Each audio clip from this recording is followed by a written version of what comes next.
Orang Bada bilang saya, Pak, tolong sambungkan kami dengan Bada sebelah sana. Satu rumpun ya, orang Napu ya. Saya bilang, berapakah panjangnya itu? Cuma berapa kilo? 30 kilo. Saya bilang, astaga, cuma 30 kilo tidak bisa tersambung. Rabu-rabu itu. Selesai. Kalau ada niat. Jadi Bapak Ibu saudara-saudara, cari wakil rakyat yang mau memperjuangkan keadilan. Bukan memperjuangkan diri kita, tapi memperjuangkan keadilan, memperjuangkan anak cucu kita. Saya Bapak Ibu tidak ada masalah. Jadi cari pemimpin itu yang tulus datang. Jangan manis di bibir, lain di hati. Dia datang begini, Pak, nanti kalau saya jadi, saya bikin jembatan di kampung ini.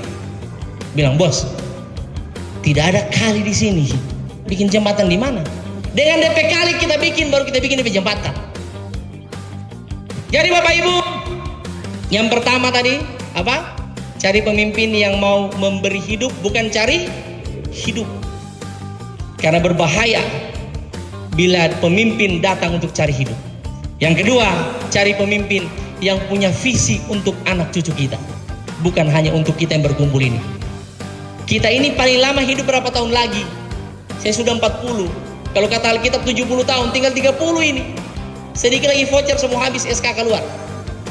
Tapi anak saya yang berumur 1 tahun 3 bulan, tidak mungkin saya tinggalkan dia dalam keadaan menderita ketika saya mati nanti. Saya harus memastikan anak saya punya daya saing.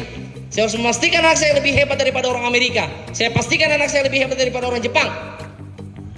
Karena Bapak Ibu saya alami, saya merasakan ketidakadilan. Saya lawyer, di dunia kami ada, di tempat saya ada namanya AIBA, International Bar Association. Artinya orang yang memiliki lisensi itu bisa beracara di luar negeri, bisa berperkara di luar negeri. Tapi sedikit sekali orang Indonesia yang bisa memperoleh lisensi itu. Tapi bukan karena kesalahan pemerintah, bukan hanya murni hanya kesalahan kita, kesalahan pemerintah juga. Karena kita tidak disiapkan dari awal dengan semua hal yang kita butuh. Banyak tamatan sarjana hukum bicara bahasa. Bagaimana bisa beracara? Bagaimana bisa beracara di luar negeri kalau hanya bisa itu? Jadi daya saing yang kita butuhkan. Menjawab itu semua. Yang kedua berarti punya visi.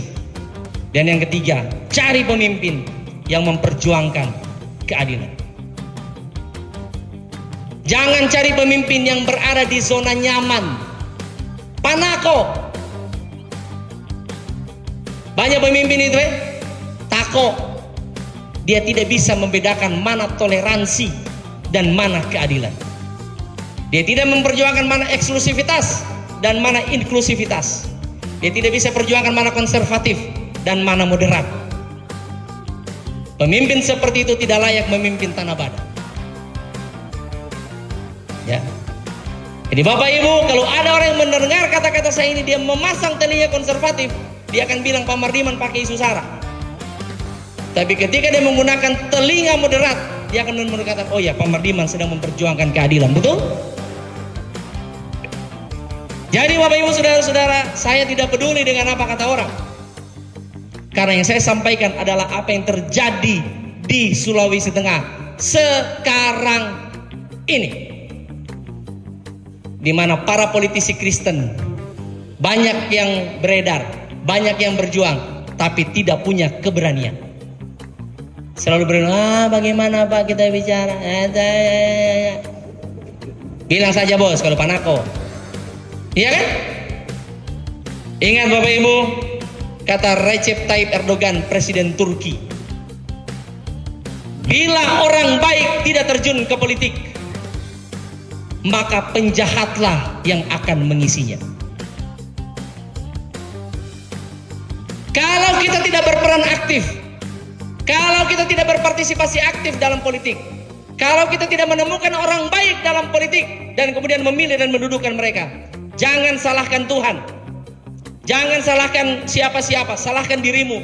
Kalau orang yang duduk nanti adalah orang jahat, betul tidak?